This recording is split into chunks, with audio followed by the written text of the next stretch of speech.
Life by the lake had always been a dream come true. For years, the property had been a sanctuary of calm and balance, tucked away in a stretch of woods where the water reflected the sky like a polished mirror. The seasons shaped the lake in different moods: crisp mornings in spring where fog drifted over the surface, golden afternoons in autumn when the shoreline looked painted with fire, and deep, frozen winters where silence ruled. It was the sort of place where one could live in harmony with nature, free from the chaos of cities and the politics of neighborhoods. Or so it seemed. For a long time, the narrator had lived in relative peace, tending to the land, fishing in the mornings, and enjoying the stillness that the lake provided. His house sat on a prime stretch of lakefront property, a location that outsiders always admired but never truly understood. The real treasure wasn't the house itself but the relationship between the water, the land, and one important structure tucked further upstream, a dam, hidden in plain sight, old but functional, and holding back the true power of the lake. The dam wasn't much to look at, just a reinforced wall of concrete with heavy steel gates, but it had a legacy. Built decades ago by the original owners of the property, it came with the deed, legal rights, and control over the water level of the entire lake. Most people didn't even realize who owned it, assuming it was public infrastructure or under government control. But in reality, it had always been private, passed down quietly through the years, ending up in the narrator's hands. To him, it was both a responsibility and a safeguard. He maintained it diligently, clearing debris, checking mechanisms, and ensuring the flow remained balanced. Few things gave him as much satisfaction as knowing he could decide, with a single turn of the wheel, how the entire lake behaved. But peace never lasts forever. And in this story, peace was shattered not by nature, not by the turning of seasons, but by something far more insidious: a homeowners association. The HOA had existed nearby for some time, managing a neighborhood on the opposite side of the lake. At first, they seemed distant, their influence limited to manicured lawns, monthly dues, and bickering about mailbox colors. Their concerns never reached this far across the water. Yet power has a way of growing restless. Over the years, the HOA board grew bolder, dreaming of expansion, envisioning a community that stretched beyond its original boundaries. And at the heart of their ambition stood one woman, a chairperson who saw herself less as a neighbor and more as a queen. The kind of person who thrived on rules, fines, and authority, the type of figure most people recognize as a Karen. Her vision was grand, even delusional. She saw the untouched stretch of lakefront where the narrator's property stood as wasted potential. She dreamed of cabins, resorts, homeowners flooding in with money, and herself at the helm of it all. To her, the land was not someone's sanctuary, it was a business opportunity waiting to be seized. The first hints of trouble came as whispers. Neighbors mentioned that the HOA had begun discussing new projects. Surveyors were spotted on roads they didn't belong to. Paperwork circulated in county offices, half hidden but filled with plans for community development. The narrator noticed more cars parked along the roadside, men with clipboards staring too long at his lakefront. Something was brewing. Still, he carried on with life as usual. He had dealt with nosy neighbors before, and he believed property rights spoke louder than ambition. After all, his deed was clear, his land was his, and the dam remained his trump card. Yet the persistence of the HOA became impossible to ignore.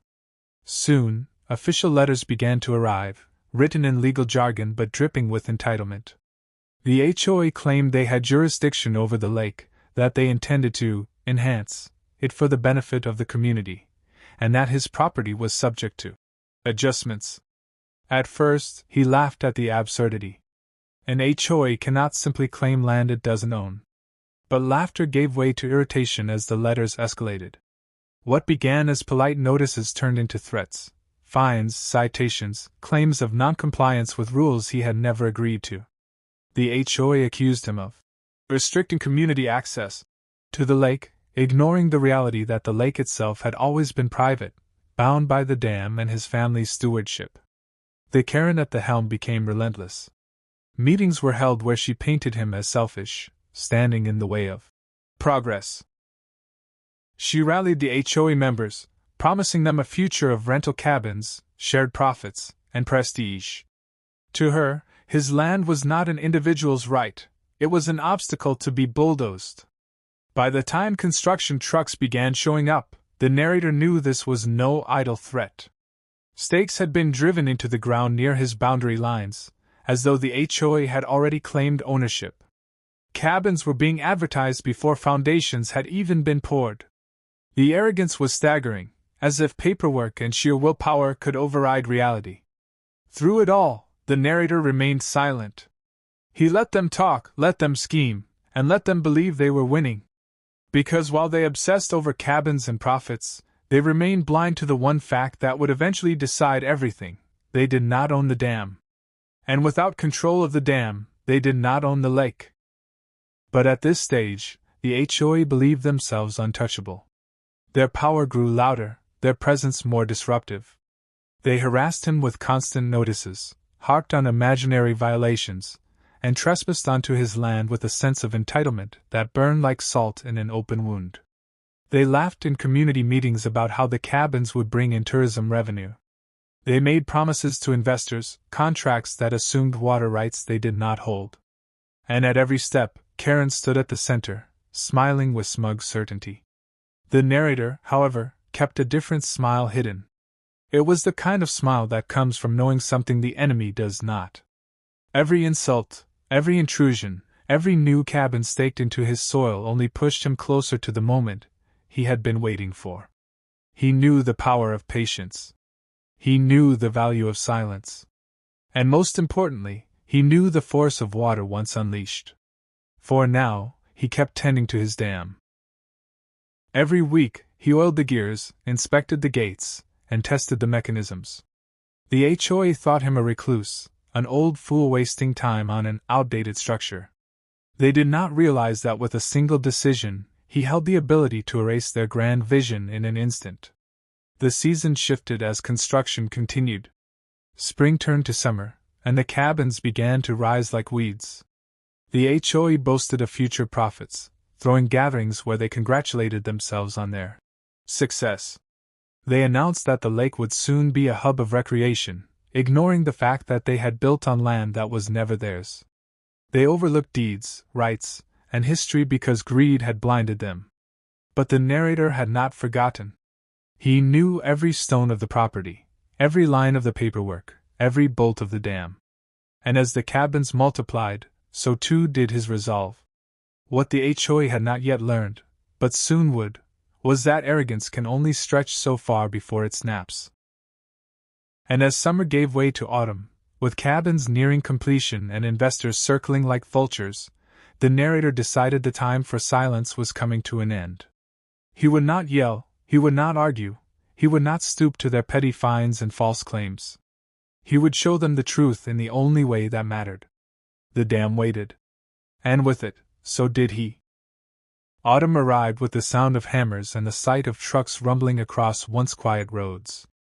What had once been a pristine shoreline now groaned under the weight of construction. The HOA had moved from threats and letters to bold action. They were no longer hinting at cabins, they were building them. Cabin frames rose like skeletal invaders, wood and nails clawing into soil that was not theirs. The HOA posted glossy renderings online of what the lakefront would soon become. They called it a retreat for families, a paradise for tourists, and an investment opportunity for anyone willing to pour money into the project. They spoke as though the narrator's property had already been signed over to them.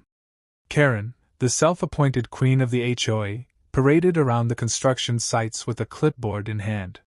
She barked orders, pointed at trees to be cut, and congratulated herself on bringing progress. To her, the cabins were proof of her authority, proof that no one could resist her vision. She thrived on the applause of board members and investors, ignoring the reality that her empire was built on sand.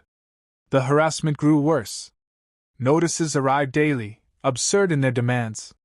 The HOA fined the narrator for grass they claimed was too tall, though he had acres of forest, not a lawn. They accused him of violating community codes he had never signed. They even claimed that his dock, built generations ago, was illegal. Because it didn't match HOA-approved designs. It became clear that their strategy was to drown him in paperwork and stress, to pressure him into surrendering what they could not lawfully take. But surrender was never an option. The narrator watched quietly as the cabins multiplied. He saw foundations laid close to the waterline, ignoring environmental risks. He saw septic systems dug hastily, without proper permits.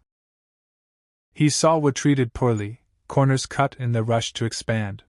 The HOA wanted speed, not quality, and in their arrogance, they forgot the most important truth of all: the lake was not theirs to command. Karen held meeting after meeting, boasting that they had secured the lakefront. She promised homeowners they would soon have private access to docks, boat ramps, and walking trails. She promised investors that rental income would pour in. She promised herself that she had finally broken the last barrier standing in her way. Through it all, the narrator remained silent. He attended no meetings, signed no papers, and answered no letters. But each day, as he passed the dam, he checked the steel gates with extra care. He oiled the wheels. He ensured the gears moved freely. He ran his hands across the concrete, feeling the raw strength that had outlasted decades. The dam had always been there, waiting.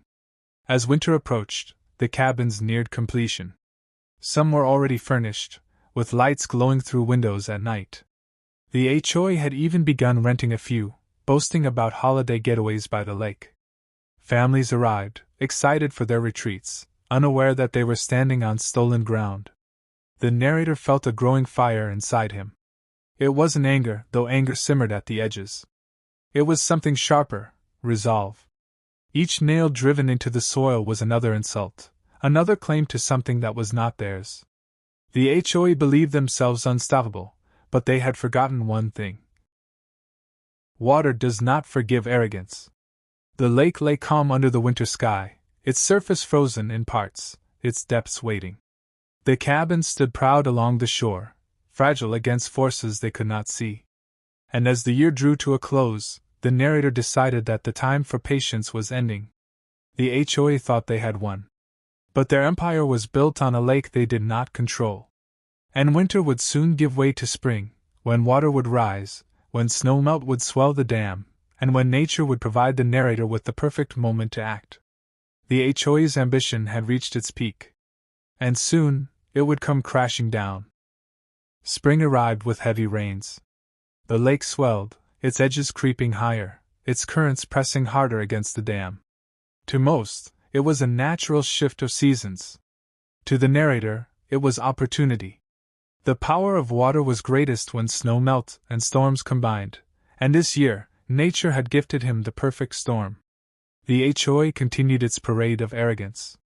Karen announced the grand opening of the cabins, inviting local officials and investors for a ribbon-cutting ceremony. She stood proudly before the gathered crowd, speaking of growth, community, and her visionary leadership. Cameras flashed. Applause rang out. The cabins were full of guests, families unpacking their belongings, ready to enjoy their lakeside paradise. But beneath the applause and photographs, the narrator prepared his own ceremony. Quiet, unseen, deliberate. He visited the dam more often now, checking, tightening, rehearsing in his mind the steps he would need to take. He had kept his secret long enough. It was time to reveal who truly held power over the lake.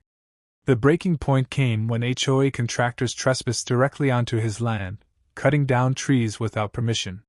They claimed it was for community trails, as if the woods he had cherished were theirs to carve. When he confronted them, they dismissed him, waving HOA paperwork as if it could erase decades of legal ownership. That night, staring across the water at the glowing cabins, he knew the decision was final. The HOA had crossed every line. They had stolen land, destroyed nature, and mocked the one person who could end it all. They believed they had stripped him of power, when in reality, they had pushed him to embrace it fully. The dam was ready. The lake was heavy. And he was done waiting. The plan was simple. He did not need explosions or sabotage. All he needed was to open the gates. The dam had been designed to release massive flows when necessary, to prevent flooding upstream. With the gates wide, the lake would drain faster than the HOA could react. Cabins built too close to the shoreline would be left stranded on muddy ground, docks collapsing into empty air. Septic systems would fail. Foundations would crack. The paradise they had promised would become a wasteland. The narrator chose his night carefully. Rain had fallen for days, filling the lake to its brim. The cabins were full, every rental occupied, every light glowing across the water. Karen herself was there, hosting investors, celebrating what she thought was her triumph. She had no idea that her empire sat on borrowed time. That night, under a storm-darkened sky, the narrator walked to the dam. The rain masked his steps, the thunder drowned out the groan of metal as he turned the wheel. Slowly at first, then faster, the gates opened. Water roared, pouring out with a force that shook the earth. The lake began to drop, inch by inch at first, then feet at a time as the pressure released. By morning, the lakefront paradise. At sunrise, the cabins stood exposed. Where once they had touched the water, now they hung over cracked mud. Docks dangled uselessly, boats tilted on dry ground. Families who had come for their perfect vacation stood in shock, staring at the barren wasteland where the lake had been. The HOA's dream had drained away in a single night. Panic spread quickly. Guests demanded refunds. Investors shouted about losses. The cabins, built hastily and without care, began to shift on their foundations as the soil dried unevenly. Septic systems backed up, spilling into the mud. The stench of rot and failure filled the air. Karen tried to hold it together. She stood before the angry crowd, insisting it was a temporary issue, a fluke of nature. She blamed the weather, the rains, anything but her own arrogance. But her voice wavered. Her confidence cracked. The once proud queen of the HOA was reduced to excuses and empty promises. And then the truth came out. Word spread quickly. The dam was privately owned. It always had been. The narrator's deed proved it beyond doubt. The HOA had built an empire on land and water they did not control, and their entire scheme collapsed under the weight of that reality. Lawsuits followed, but they meant nothing. The cabins were worthless without the lake. Investors pulled out, homeowners resigned, and the HOA's reputation crumbled. The grand project that was supposed to elevate Karen instead destroyed her. She lost her position, her influence, and the loyalty of those she had deceived. For the narrator, justice was not loud. He did not gloat, did not shout.